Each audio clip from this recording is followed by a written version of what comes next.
right, dear Manchester United fans, listen, I've come here to say happy 1-year anniversary to Ruben Amorim, and I want to discuss what Ruben Amorim has brought to the club so far, how he's affected the club so far, and what we think that Ruben Amorim can do better. So after analysis, I would want you to rate Ruben Amorim, but give me your listening ears. Let us go through what Ruben Amorim has done at the club. Ruben Amorim came 11th of November last year, which made it 1 year yesterday, right?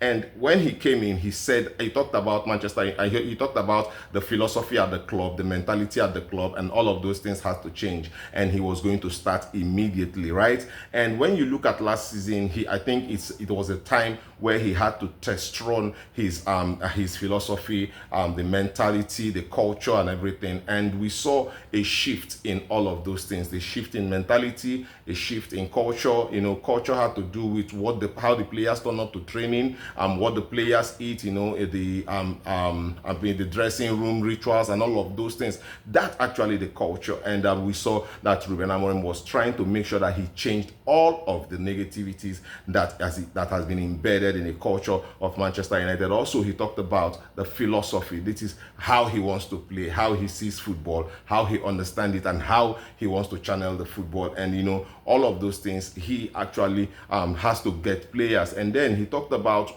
players who do not have that mentality, the DNA of Manchester United, to want to play for Manchester United. And then we talked about scouting. Manchester United needed to get in players who are willing to play for Manchester United. And in this light, he got rid of Marcus Rashford, Alejandro Garnacho, Jadon Sancho, Anthony Dos Santos. You know, and Manchester United did not renew the contract of Christian Eriksen and Victor Lindelof. They had to go. Also Johnny Evans, right? We saw all of those things. We saw him started clearing the dead woods, the players who are controversial at the club, who are not giving Manchester United what ought to be a peaceful transition. He had to let them go. And then he talked about bringing in players who are willing to play for Manchester United, and he brought in the likes of Brian Mbumo, and also what's his name, Matheus Cunha, Sani Lamens, and Benjamin Sesko. And these players are actually shown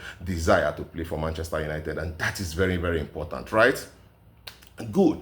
He talked about glory days, and he talked about stormy days. When he came to Manchester United, he warned Manchester United fans that the storm is coming. And then again, he warned about the glory. He talked about the glory days after the last day of the season, where he beat Aston Villa, I think 3-0. He talked about that Manchester United fans should be ready to embrace glory days. And this is why I like the manager. He's very honest, right?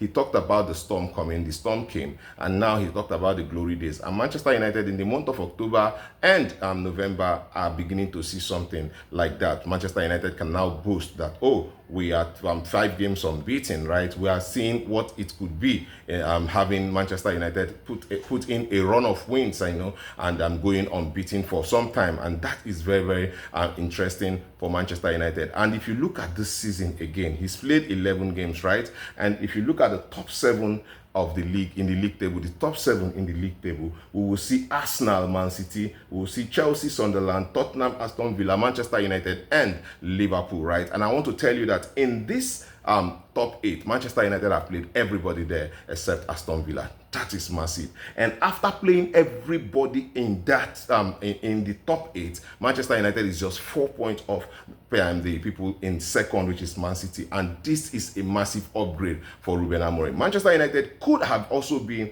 in the first position if we got a win over Fulham, where we had the opportunity to go and to win. If we got a win over Nottingham Forest, we know that we had the opportunity to win against Nottingham Forest, and even against Tottenham, we knew we had that opportunity. It was there for us to take, but then, you know, individual errors cost us those games. But then, if you look at it, Manchester United has played six of the top 7, right? We've played Arsenal, Man City, Chelsea, Sunderland, Tottenham, and Liverpool. We've played and we've got wins over Liverpool, Chelsea, Sunderland, and we draw with Tottenham, right? Yes, we drew with Tottenham and we lost to Arsenal and Man City. Yes, we lost to Arsenal, Man City, which is two of the best teams in England. And then we beat Chelsea and Liverpool the remainder of the 4 best teams in England, right? And we went ahead to beat Sunderland, who sits fourth in the table, and also yes, Sunderland, who sits third in the table. So Manchester United is 5 games unbeaten, right, in this league. And if you look at it, there are games we ought to be losing. Yes, but we went ahead to be getting a draw against Nottingham Forest and against Tottenham. We could actually have lost that game if it was last season with the caliber of players we had last season. We could have lost that game, but you could see that Manchester United went in dug deep and actually got an equalizer. That is the mentality Ruben Amorim has been talking about. If you know you cannot win the game, at least don't lose it. And this is where we are right now. And we know that we have a glaring issue in the middle of the park, which is the midfield. Now, when you look at all of the things, I talk about Manchester United last season, where we were not performing in England, but we were performing in Europe. And Ruben Amorim said it clearly that he does not see us winning the Premier League or see us going for relegation. For that reason, he has to look for a way to get into Europe, which is through the Europa League. And unfortunately, we didn't win that. We played in the final, but couldn't get a win over Tottenham. And what did that tell us? What that told us that clearly we were not ready to play in Europe, because we didn't have the personnel in quality and the depth in the squad, that they are not there. This is what Ruben Amorim actually is trying to build. So when you look back at when Sir Jim Ratcliffe talked about open heart surgery, you will know that Manchester United is in the process right now. Ruben Amorim said it, the storm is coming. The storm came. He's telling you now that you should be ready for happy days or better days. And now we are seeing glimpses of what better days might look like. The surgery is still on. Ruben Amorim is still building a team.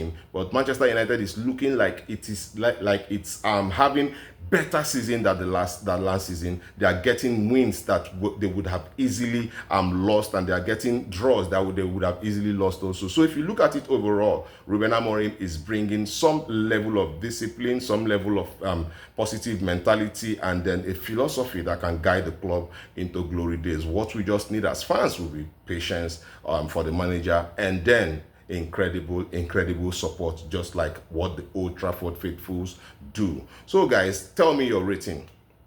For me, I'll give Ruben Amorim a 50%. Yes, his performance, his rating, what he has done so far at the club. I'm going to say 50-55%, because if you look at the points that we are supposed to get, I think Ruben Amorim has done. I think he's gotten about half of the points. Yes, he's gotten 18 points. Yeah, I think he's got over half of the points. So I'm going to give him 50, 55, 60% overall. In that 1 year he stayed at the club, because we are not just going to look at the results. Also, we are going to look at the mentality shift. We are going to look at the cultural shift, and we are going to look also how they have how they've gotten in players, as in the recruitment system. All have been top notch, and we think that Mbuemo, Cunha, Chesko, Lamens, Dogu, Heaven, all of them have actually justified the fact that they brought them into the club. So guys, I'll be in the comment section. Tell me what you think about Ruben Amorim and his 1 year anniversary. Yes, kudos to Ruben Amorim and happy 1 year anniversary at the club. See you again in my next